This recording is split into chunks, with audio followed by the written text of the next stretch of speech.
না যাও বাবু। Thank you sir. এবার বলো তুমি এখানে কি করছো? আমি ভিখারি না। তাহলে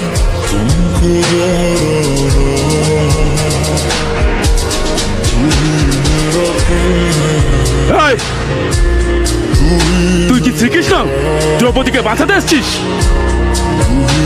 ভাই, শ্রীকৃষ্ণ তো দ্রৌপদীর দাদা ছিল না? হ্যাঁ, না তাহলে আমি কৃষ্ণ না। তাহলে নিজেকে রাম মনে করো।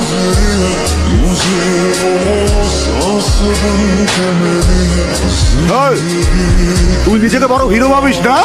আমরা দেখেছিস কতজন আছি, মাসাল দেখেছিস? আমাদের সাথে তুই পারবি না, তোকে ফু মেরে উড়িয়ে দেবো।